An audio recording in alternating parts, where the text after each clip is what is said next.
right. There you go. I'm going to call our meeting to order, and we're going to begin with the Pledge of Allegiance. And we have our head safety patrol officer from Highlands Elementary School to lead us in the pledge. Welcome.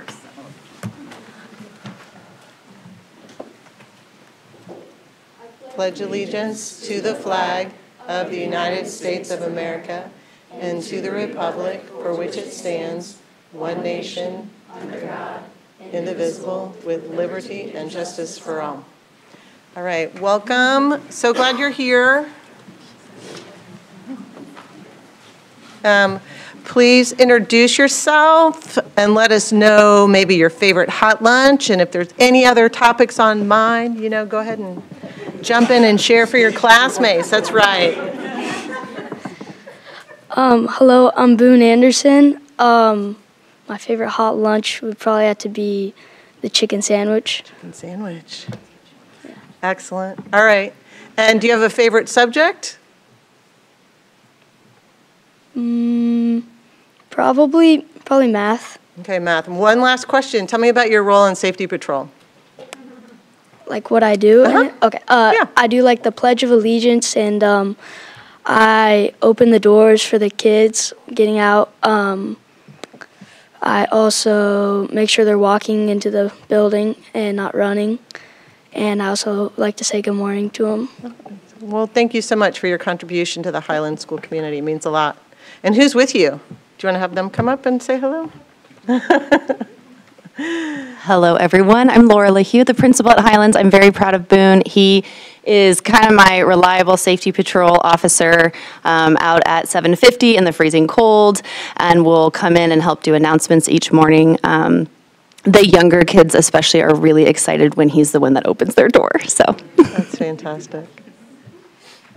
And then I'm Maggie Carter, instructional coach at Highlands. Well, thank you all for being here so much. It means a lot to us.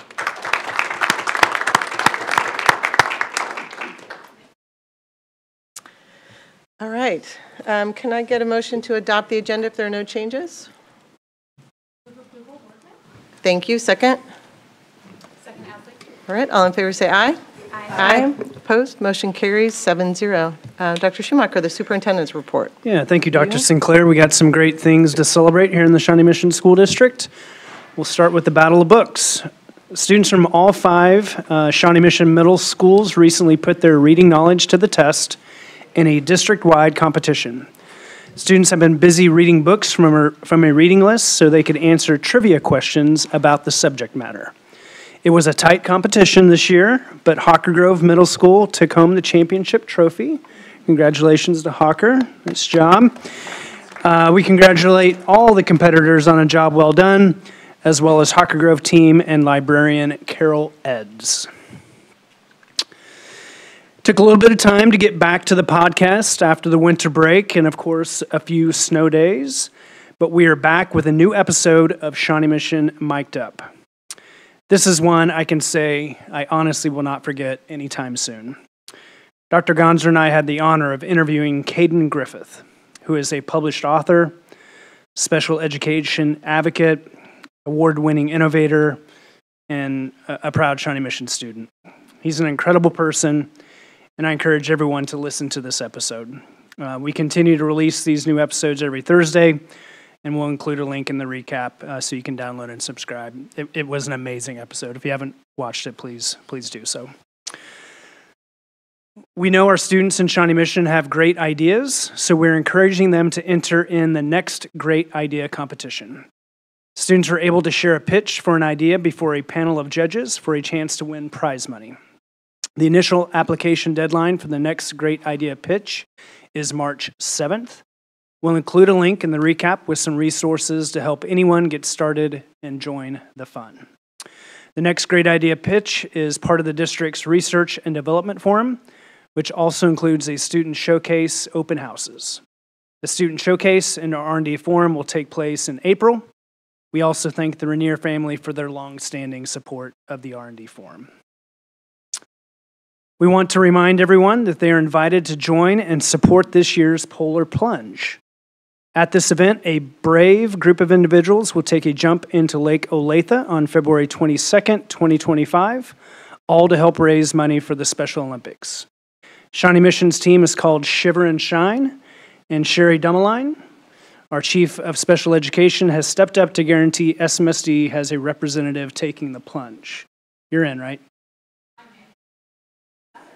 Me? Do you know of anyone else in this room? Oh, nice. Thank you, Miss Ousley. Very good. Hopefully it warms up a little bit. Wear a wetsuit. Wear a wetsuit. Okay, maybe a wetsuit. I am taking part as well. I'm all in. Shawnee Mission students and families and staff benefit from the opportunities created through Special Olympics, and we'll, of course, include a link in the recap for anyone else who's interested in joining us at Lake Olathe. This February, we're encouraging everyone to pursue passions. Let's take a look.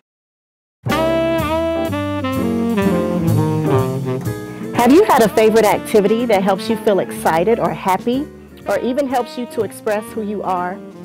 I'm Chantel Mason, Associate Principal at Westridge Middle School. This month's elementary book is a biography about the extraordinary life of James Baldwin. Jimmy's Rhythm and Blues by Michelle Meadows tells the story of this legendary writer who loved music, family, and books. All of his passions and talents helped him use his voice to push back against discrimination and create incredible art that still inspires people today. Like Jimmy, we hope everyone gets a chance to pursue passions, the theme we're exploring this month. I'm happy to be joined today by 3 Westridge Middle School students who are here to talk about the interests they like to explore. Hi, I'm Kinsley and I love to read. I really enjoy biographies or books about justice or history. Sometimes people think that reading is just a boring activity that you do all by yourself. But I found it helps me learn about people and see different perspectives. I've also gotten to know people when we talked about the books we like. It's fun to meet people who have the same passion as you. Hello, I'm Zandra, and I love to sing and listen to music. I love how music is like a conversation. When you sing and people listen deeply, they can understand so much about what you are trying to say. I also enjoy finding songs I love, even though it might be written by a total stranger. Sometimes it feels like they know exactly what you are going through. I'm Ryan, and I'm discovering how much I really like writing. This year, I'm taking journalism and advanced English language arts. Writing helps me express who I am as a person. It helps me a lot to write. In times when I feel like I don't have someone to talk to, it's good to know I can do something about it. I hope everyone tries new experiences because if you give them a chance, you might find something you like. I have a lot of passions too. Like Jimmy, I love jazz and blues and would love to go to France just like he did one day. Writing is how I express myself, and I'm working on a memoir of life lessons I've learned. But there is one passion I'm so glad to pursue every day. That's helping to inspire every student to be their best selves. Like so many educators, my big passion is supporting them. We hope everyone gets to spend time this month trying something new or finding passions that leave them inspired. Let's read across SMSD. Thank you so much to Chantel Mason, Zundra, Kinsley, and Ryan. We hope you continue to explore and enjoy all that you're passionate about. We, of course, thank NEA Shawnee Mission for their ongoing partnership, and we also thank the Shawnee Mission Education Foundation for providing these books to the Shawnee Mission School District students. And that concludes the superintendent report. Great, thank you very much. I'm going to send it right back to you. We have one discussion item for this evening. I'm focusing in on a component of the strategic plan update, so item 3.1. Yeah, thank you so much. So I'm going to throw it to Dr. Neal, who heads up our strategic plan effort. She has an amazing group of educators with her to celebrate our progress towards our strategic plan. Thank you, Dr. Schumacher. Good morning, or good evening. It's been a long day. Good evening. Kind of feels like that, huh? It does some days, right? Yes. Good evening, members of the board, Dr. Schumacher, and members of our Shawnee Mission community joining us this evening. I'm excited to share with you our next installment in our strategic plan updates. I'm honored to be able to support this work and the many members of the Shawnee Mission community who are engaged in the work. It's really, truly phenomenal. This plan is our community's plan, as you've heard Dr. Schumacher say so many times, so it's really fun to be able to bring updates to you on a regular basis.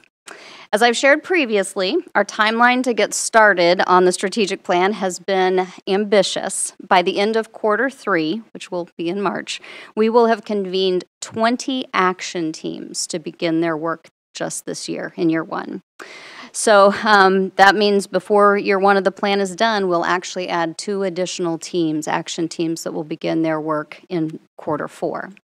So tonight I thought that you would enjoy hearing from some of the representatives who are engaged in our action teams. Tonight we will highlight teams from our learning strategy and our people strategy.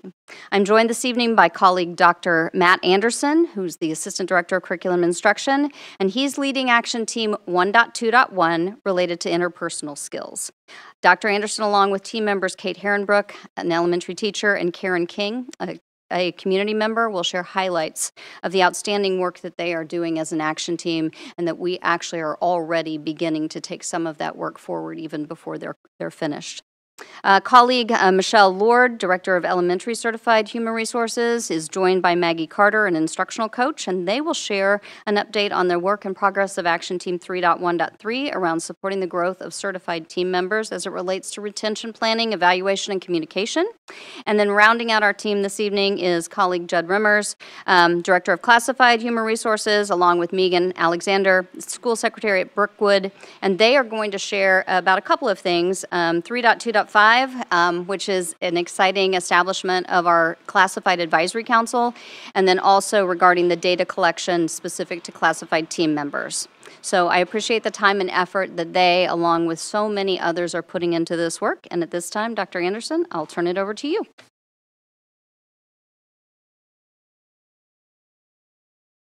Good evening. It's a pleasure to be with you all tonight to provide you with a brief update on our action team's work. We had several opportunities to meet during the first semester to unpack our action item, which is 1.2.1. And our focus was to ensure that we are providing the recommendations to our superintendent on embedding interpersonal skills into our curriculum maps. This will ensure and guarantee that our students are taught and are engaged with these crucial skills. Also, we know that in order for us to do this efficiently and effectively, we need to provide high quality professional development that will be provided to teachers on how to implement that into their daily lesson planning and instruction. Therefore, we used the what and how guiding questions on the screen to help guide our work and to come up with a solid plan as we move forward. I do want to give a shout out to our wonderful team, which was made up of both internal and external members. That included teachers, real-world learning counselors, building and district administrators, parents, community members, business partners, and most importantly, it included students. We know that student voice was crucial in this work as it's going to impact how they engage with our curriculum now and in the future. We do have tonight with us, again, 2 team members. We have Karen King, who is an SMSD parent, as well as a professional within the district, who is a HR generalist with Water One, and then also Miss Kate Herrenbrook, one of our elementary teachers at Trailwood Elementary. Along with the rest of the team, these 2 individuals brought a great voice and perspective into our work. So I'm going to invite up Karen, followed by Kate, to share a little bit of our team's journey. Good evening. Can you hear me okay? I'm a little tall. Let me turn this up. Okay.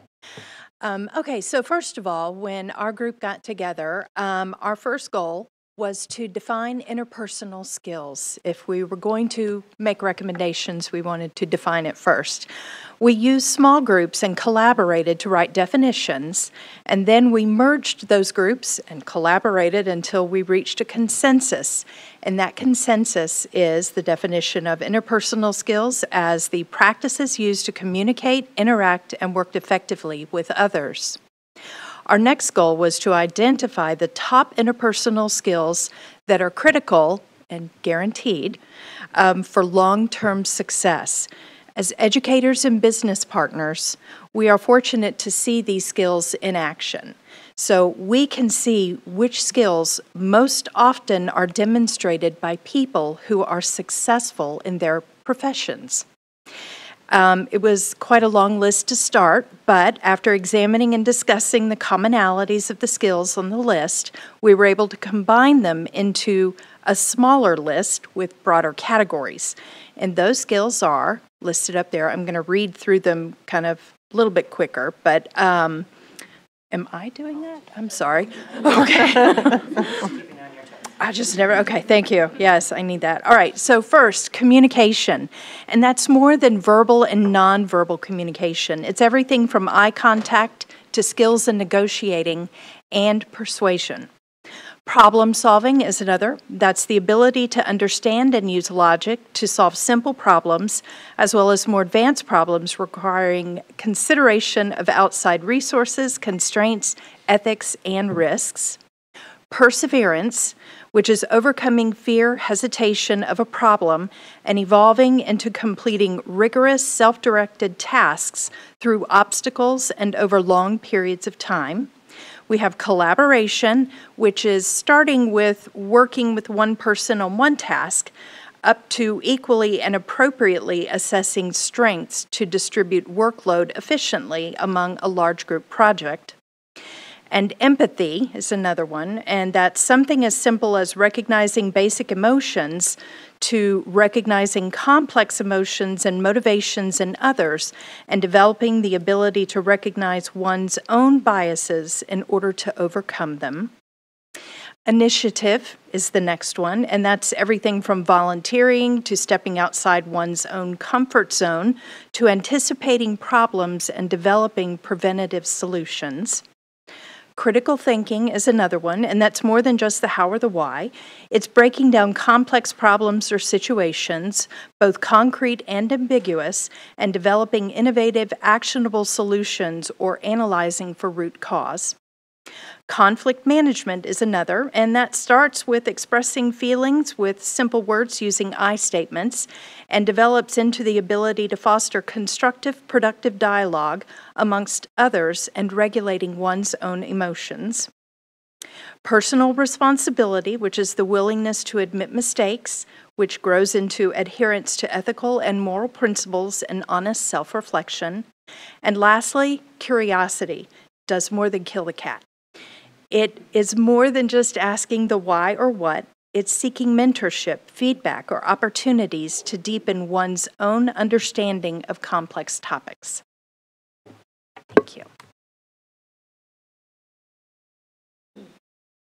Hello, everyone. So one element of our work included looking into if and how surrounding districts are integrating interpersonal skills into their curriculum. So one approach we found that other districts are taking is leaving it up to PLC or individual teacher discretion. Another is embedding the Kansas standards of social, emotional, and character development into units of study within subject area curriculum maps. For example, they might include specific assessment of standards like responsible decision-making and problem-solving into a science unit. Finally, other districts in the area are adding more resources to supplement where interpersonal skills might lack in the academic curriculum. And then using this as our starting point, we focused on how Shawnee Mission School District could best go about teaching our students to be successful with these interpersonal skills. A priority for our team was not adding more to educators' plates, because we know that as more is added, other things will just naturally fall by the wayside, and learning these skills is vital for our students as they grow up and exit our schools prepared for college or careers. So our team had two critical takeaways to utilize in planning. First was to ensure that we use the curriculum resources we already have, which we agreed would certainly be feasible across subjects and grade levels. An elementary example of this would be providing a professional development that offers various strategies for teaching students how to think critically and problem solve using our open court curriculum. Though differentiated across grade levels, we found that the interpersonal skills defined here would be applicable and meaningful to all. And then a second focus was making the instruction of these skills accessible and consistent for every learner. For Shawnee Mission, one of our core values is providing a guaranteed and viable curriculum for all of our students. So we prioritize how we can make sure that all of our learners are receiving this instruction rather than leaving it to PLC or teacher discretion only. As a teacher, it's hard to overemphasize the importance of these interpersonal skills both in and outside of our classrooms. A conversation that came up often is how frequently we already weave helping students with their interpersonal abilities into our day-to-day, and how guaranteeing it in our curriculum will empower teachers to allow for time directly teaching and practicing these skills. Being in the classroom each day definitely puts into perspective how essential these learned and practiced skills are to our students' current and future successes.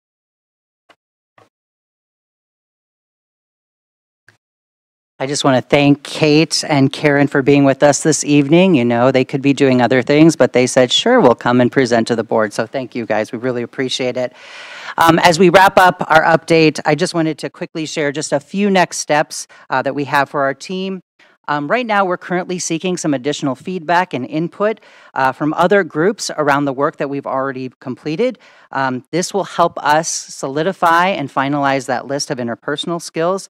And then over the next few weeks, our team will be making our final recommendations to Dr. Schumacher and the leadership and learning team on, again, how we can embed those interpersonal skills into our curriculum maps, and then how we can provide that necessary professional development for our teachers on how to effectively implement those skills within their daily instruction. So we thank you for your time, and I'm going to hand it over to Michelle.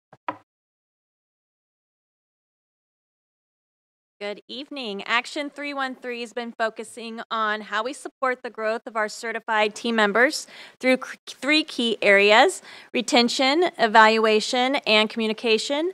These are aligned with the SMSD retention plan and our commitment to professional growth and engagement. Over the past few meetings, our team has worked collaboratively to strengthen these areas. And when unpacking the strategy, we unpacked the nouns, took a look at the nouns, and then we took a look at the verbs within the statement.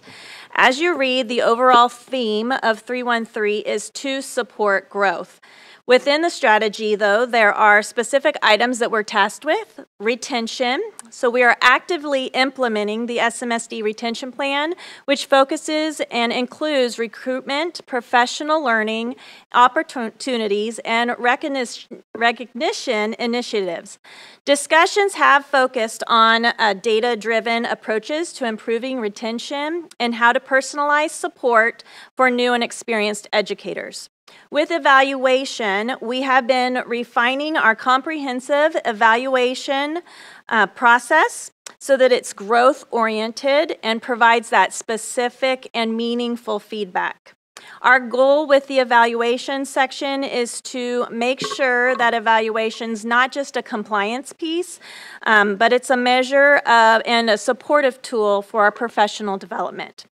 With communication, we said that this is a key theme in all of the discussions that we've had. It's been around how to create systematic and consistent communication regarding the retention and evaluation process.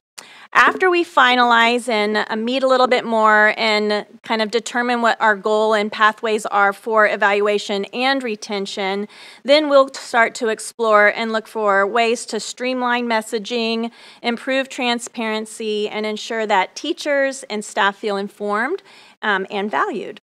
So looking ahead, we'll continue to refine these strategies, gather feedback, and then measure progress. I have Maggie with me here today, and so she is going to talk a little bit about evaluation.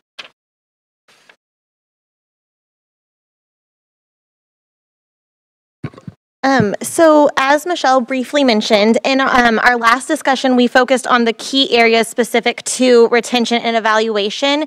And so now we are planning to shift our focus to an in-depth look at what is our current reality, planning, and next steps. So regarding our current reality and where we are currently at, our evaluation team has been reviewing the evaluation process manual and formal observation process to assess how effectively we are supporting and developing our educators here in the Shawnee Mission School District.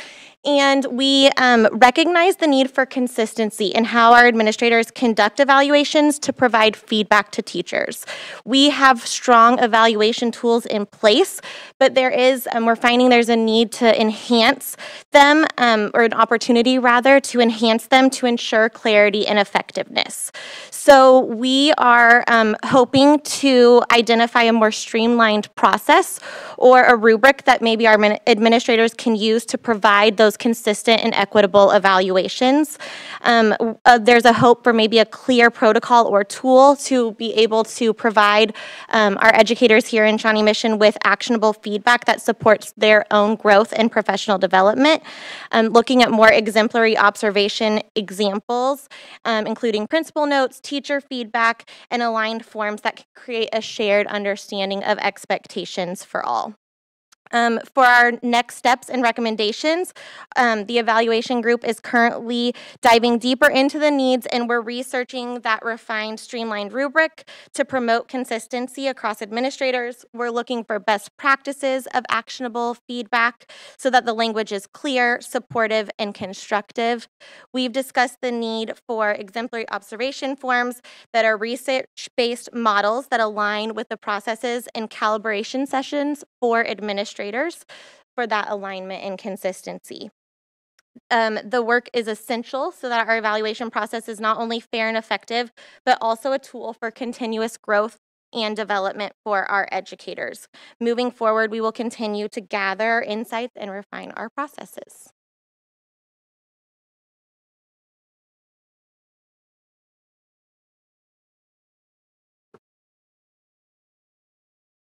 One of our key next steps is to examine the retention plan for surrounding areas, and we need to understand what others are doing, what's working, what strategies are proving to be successful so that we can reduce that turnover and increase that job satisfaction. We also want to look at how our plans comparing to others. Are there best practices that we can adopt or adapt to better support the teachers and our staff? Beyond this, though, it's just the critical component of that is just how funding is allocated. We're looking at that for both retention and our recruitment efforts, and then the team will be researching how others are investing in the retention efforts, where is that funding most effectively being used, et cetera. As we continue our work in supporting certified team members, our next steps are to focus on deepening our research into retention strategies to make sure that we're making the most impactful decisions. And as we mentioned, we already begun implementing the SMSD aspects of our retention plan. We do have one. We just want to make sure that we get that communication out there that's consistent so that we can start building upon that and strengthening it based on research and data-driven practices. So our goal is to identify areas where we can enhance supports for our educators so that they can continue to feel valued, engaged, and committed to staying in this great Shawnee Mission District. Thank you.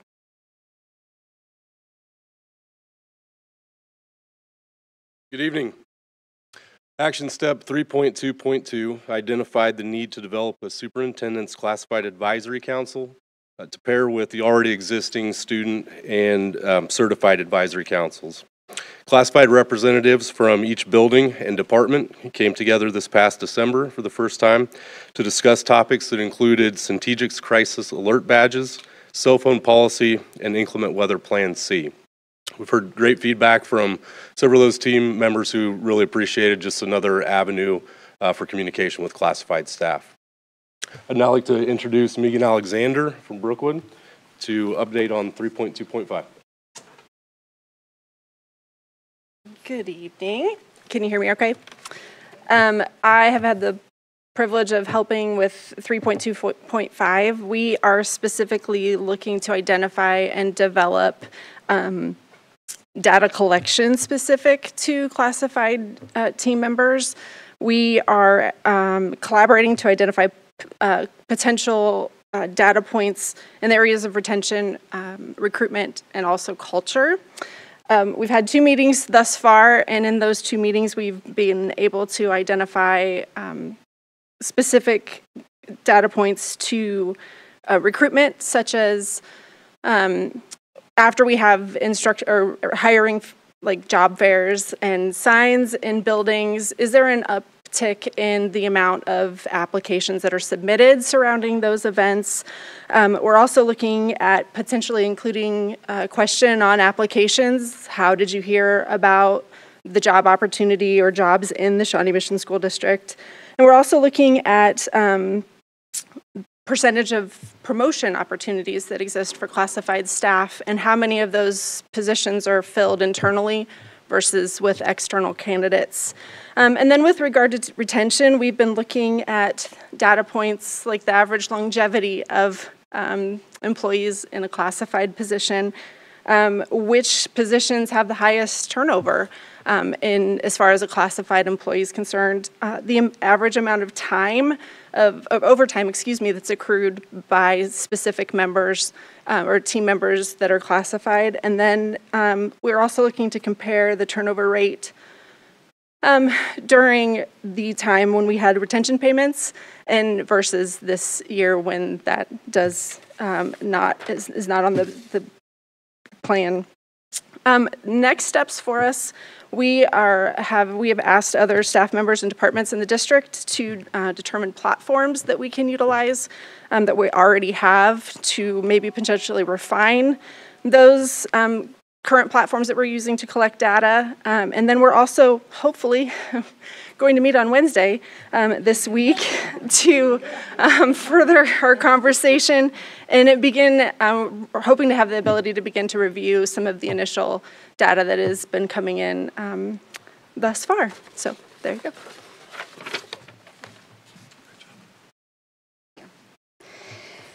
All right, so as you heard, we have had a number of teams working, and as you can see by these amazing representatives, we have been so fortunate to have just tremendous volunteers who are so committed and so engaged and embedded in the work. I can't tell you how much we appreciate them and how important their work is really to the students and moving the district forward in the plan. But we're still seeking volunteers, and we still have 2 more action teams that will begin work this year, and then next year we have several. So there's still more opportunities. We know it's a big ask because we know that people's time, it's valuable and they can spend it many places, but we would ask you in the community and ask you as board members if you could help us share that message.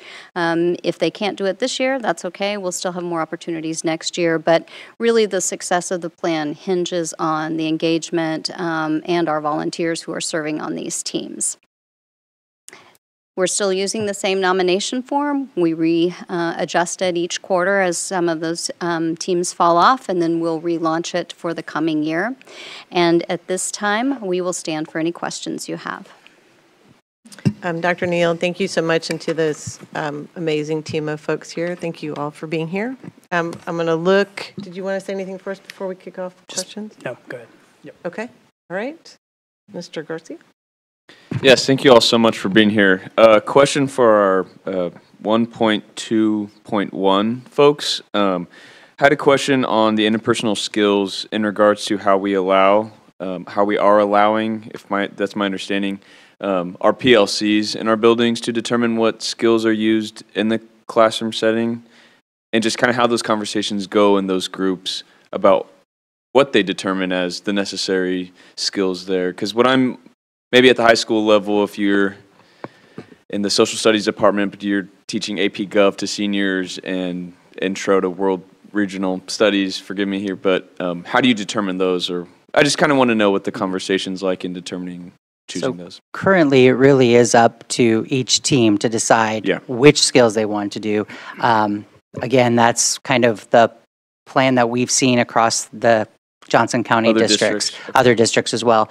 Right now, they would possibly use the standards, our curriculum maps as they are written.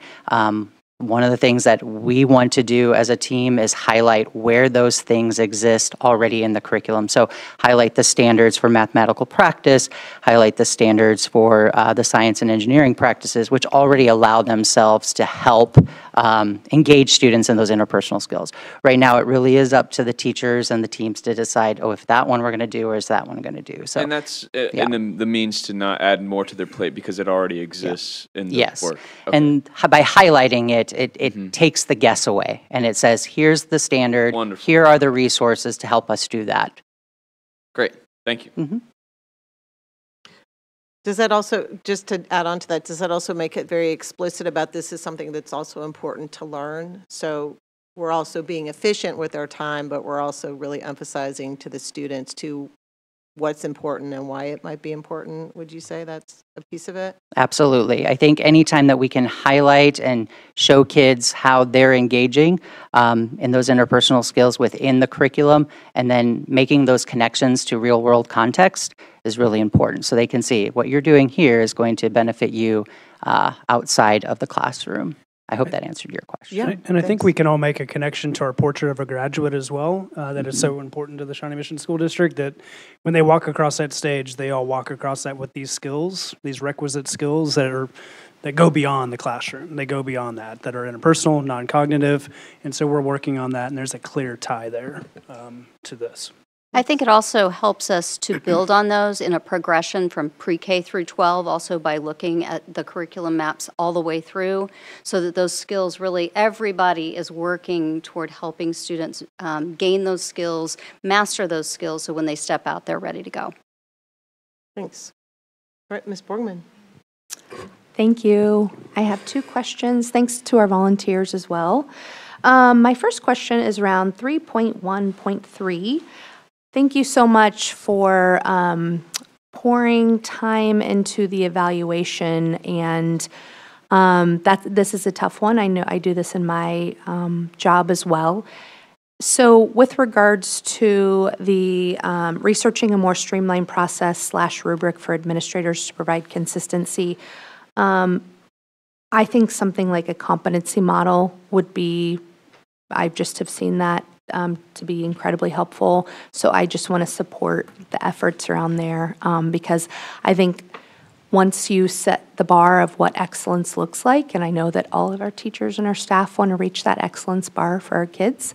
So I really look forward to seeing what that looks like, what you guys develop. So just want to support you in there. And then also, with regards to the volunteers, sorry, it wasn't really a question. Just wanted to support you on a competency model, or we call it an excellence model. So, which we currently do follow, utilizing the competency model through what's called the KEEP 2 system, which KSDE recommends. We're just also looking at other options in which principals use to provide formal observation, their tool that they use and their protocol that they use with that, and then giving that consistent and specific feedback with regards to that, and then finding ways, are there other models out there that can help enhance this tool, utilizing a competency type model, but we currently are practice utilizing that model. Perfect. Yeah. Perfect. I didn't think you guys were just doing this blindly, so thank you for putting some backgrounder in there as well. But and then my second question or comment, I guess, love the call out regarding the volunteers. Is there going to be in the board recap a link that we can share on our social media? That way it'll be easier for us to get the word out. Yes, there will be. Yes, okay, fabulous, thank you. Thanks All for right, all the go work. team. I like it. All right. Other questions? Yeah. Ms. I was Hedberg. just going to ask Dr. Neal, knowing that we're needing volunteers and that not everyone in the community knows all these numbers by heart, as all of you do, that you said we have a number starting in quarter 3, 4 additional teams beginning work. Can you give us a snapshot of what those 4 teams are? We have, yes. Sorry if I'm putting you on the spot. So I'm not going to be able to share all of them, but I know that quarter 3, we are continuing to search for a few more. I believe we have, there's a There's a human resource-based team that's starting, and we also have an internal team around professional learning. It's internal only. Some of our teams are internal, external. Some are internal only. And then in quarter 4, we do have 2 that are starting up. I believe there's only one that will really be seeking external community volunteers. And we've been really successful. I don't want you to think that we have struggled to have enough voices, but as you know, things happen in people's lives. So some of the facilitators have said, well, how many do we need on each action team? And I always say at least 20 to 30, because we know some, when life happens, some will fall off or won't be able to come to all of the sessions. And it really is critical. We want a mass of voices there because this is important, and this is going to carry us for the next 5 years or beyond. And so having that breadth, also encouraging our students, they are super busy, and so sometimes really being able to engage those high school students.